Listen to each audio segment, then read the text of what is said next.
अब आप कहेंगे कि पूरे स्विच को दबाने से क्या शॉर्ट सर्किट होगा, तो यहाँ पर फ्रेंड्स इस वीडियो को पूरा लास्ट तक ज़रूर देखिएगा। मेरी एक वीडियो डिलीट हो चुकी है, मेरी वजह से पता नहीं कैसे हुआ है, आप लोगों को थोड़ा अच्छे से एक्सप्लेन करेगा। वीडियो को अभी लाइक कर दें, चैनल को सब्सक्राइब कर दें। आगे इसी तरीके से हम आप लोगों को वीडियो ज़रूर दिखाते रहेंगे। तो चलिए प्रैक्टिकल करके देखते हैं।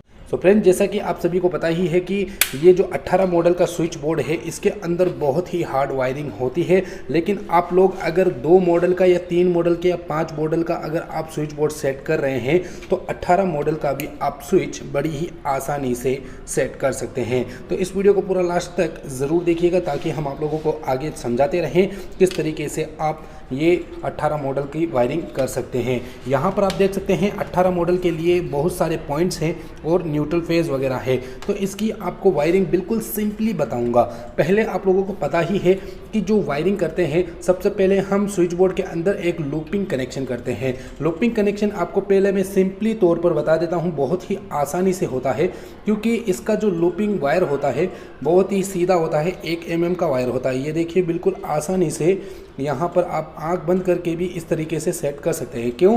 क्योंकि ये जो लेवल है ये बिल्कुल सेंटर होता है, इसलिए ये जो लूपिंग वाला वायर है आप देख सकते हैं बहुत ही अच्छी तरीके से सेट हो गया है। इसी तरीके से तीनों में सेट कर लें। यहाँ पर आप देख सकते हैं कि नीचे वाला जो लूपिंग कनेक्शन है वो भी हो गया है, ऊपर का भी हो गया है, पूरा फाइनल हो चुका है। इस तरह का एक जंपर वायर लेकर के इस तरीके से आपको लूपिंग वाला जो वायर है वो सेटअप कर देना है। गाइस मेरी जो वीडियो है वो डिलीट हो चुकी है क्योंकि मेरे से कोई गलती से वो डिलीट हो गई है। अब वो वापस आना तो मुश्किल है, इसलिए मैं ये वापस से वीडियो शूट कर रहा हूँ, लेकिन आपको अच्छे तरीके से एक्सप्लेन करूँगा। शायद आप लोगों को उसके अंदर समझ में नहीं आया होगा। एक लूपिंग कनेक्शन तो हमने यहाँ से यहाँ तक मिला लिया, दूसरा लूपिंग कनेक्शन भी बेसिकली आपको यहीं से मिला देना है। तो गाइस आप देख सकते हैं कि यहाँ पर भी तीसरा लूपिंग कनेक्शन यहाँ से यहाँ तक हमारे स्विच बोर्ड में आ चुका है। तो अब यहाँ पर क्या हो रहा है कि जो फेज लाइन है वो लगभग पूरी एक जगह पे मिल चुकी है।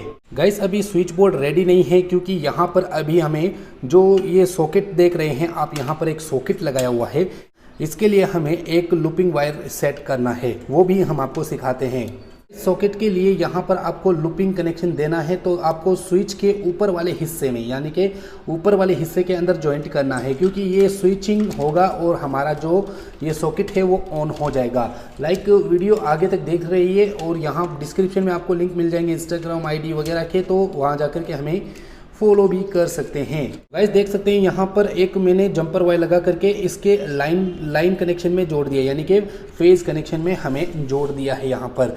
तो अब ये स्विच बोर्ड बिल्कुल फाइनल है। अब ये हमारे घर के अंदर लगने के लिए बिल्कुल तैयार है और ये घर के जो वायरिंग है ये हम आपको समझाते हैं किन किन चीज़ों के लिए होता है। सो फ्रेंड्स यहाँ पर आप देख सकते हैं कि एक न्यूट्रल है और एक फेज है। मैं यहाँ पर सिस्टम न्यूट्रल, अर्थिंग और इन्वर्टर ये 3 चीज़ें बाद में बताने वाला हूँ। यहाँ पर पहले मैं सिंपली वायरिंग आपको सिखा रहा हूँ। यहाँ पर 2 न्यूट्रल फेज, यहाँ पर जो हमें पॉइंट्स के जो वायर देखने को मिल रहे हैं वो लगभग 15 है क्योंकि हमारे आगे जो 15 पॉइंट है। अब मैं आपको समझाता हूँ पॉइंट होते क्या हैं। पॉइंट बेसिकली आपको पता ही है, जो स्विच है, स्विच के अंदर जो कनेक्शन होते हैं लाइट के, फैन के, बल्ब के, जितनी भी जो हम लाइटें वगैरह चलाते हैं, फ़ैन वगैरह चलाते हैं, उन सब के लिए अलग अलग वायर निकली होती है जो कि 1 mm के आसपास होती है। तो गाइस सबसे पहले मैं आप लोगों को न्यूट्रल और फेज़ की वायरिंग करके दिखाता हूं, क्योंकि आपको पॉइंट का तो पता ही है कहां कहां जुड़ने वाले हैं, लेकिन आपको मैं सिखा रहा हूं। लेकिन यहाँ पर जो न्यूट्रल फेज़ की जो काम है वो कहां कहां पर कनेक्शन होने वाले हैं। तो आप यहाँ पर देख सकते हैं, ये ऊपर वाले साइड में जो आप लूपिंग कनेक्शन देख रहे हैं बेसिकली आप यहाँ पर भी लगा सकते हो, इस लूपिंग में भी लगा सकते हो, इस लूपिंग में भी लगा सकते हो। ये मैं इस वाले स्विच के अंदर मैं फेज कनेक्शन देना चाहूँगा। तो गाइस जैसे आप ये फेज कनेक्शन देख रहे हो, मैं इसको यहाँ पर एंटर कर दूंगा। अब यहाँ पर जो फेज कनेक्शन एंटर होने के बाद हमें क्या देखने को मिल रही है इलेक्ट्रिसिटी के मामले में, तो यहाँ पर हमें फेज दे दिया तो हमारा जितना भी ये लूपिंग वायर है उस सभी के अंदर करंट दौड़ने लग गया है। यानी कि ये जो फेज लाइन होता है ये पूरा तीनों में पूरे स्विच के अंदर फेज करंट दौड़ाने लग जाता है। ठीक है, अब ये फेज कनेक्शन फाइनल हुआ।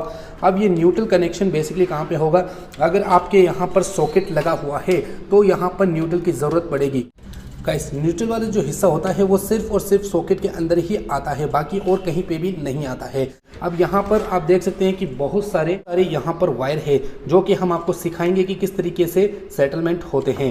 तो फ्रेंड्स मैं यहाँ से शुरुआत करने वाला हूँ। तो आप देख सकते हैं कि पहला पॉइंट आप यहाँ पर लगाइएगा, पहला पॉइंट आप यहाँ पर लगाइएगा और लाइन बारी से आपका जहाँ पर जैसे स्विच ऑन हो रहा है उसी तरीके से आपको ऑन करना है। सेकंड पॉइंट आप इसमें लगाइएगा, यानी कि आपको इस तरीके से सभी के अंदर लगा देना है।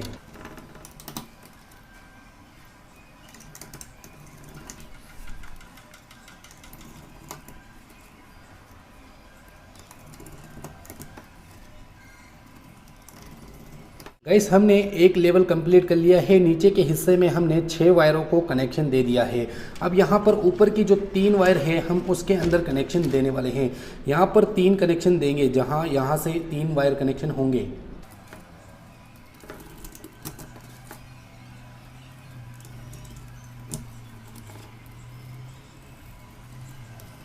इस मैंने ऊपर की साइड में भी यहाँ पर 3 वायरों को कनेक्शन कर दिया, क्योंकि एक स्विच हमारा यहाँ पर सॉकेट के लिए आ रहा है, बाकी के स्विच वायरिंग जो है वो ऊपर के हिस्से में करनी है।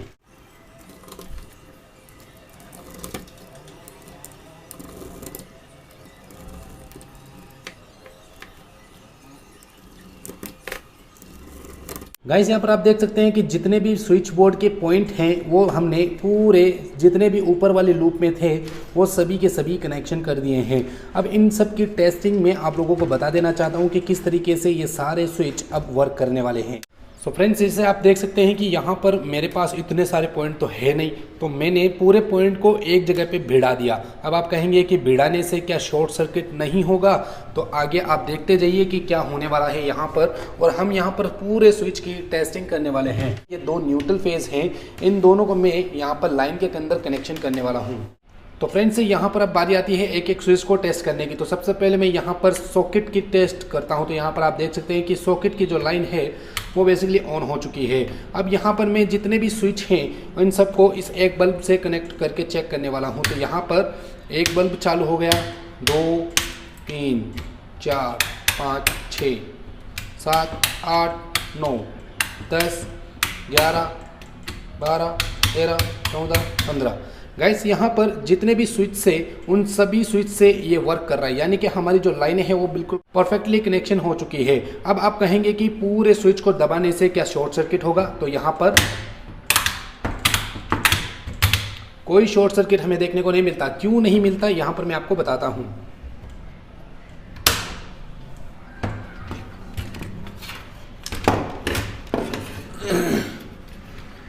यहाँ पर कोई न्यूट्रल का कनेक्शन तो है नहीं, न्यूट्रल सिर्फ और सिर्फ यहाँ पर हमें सॉकेट के अंदर देखने को मिल रहा है।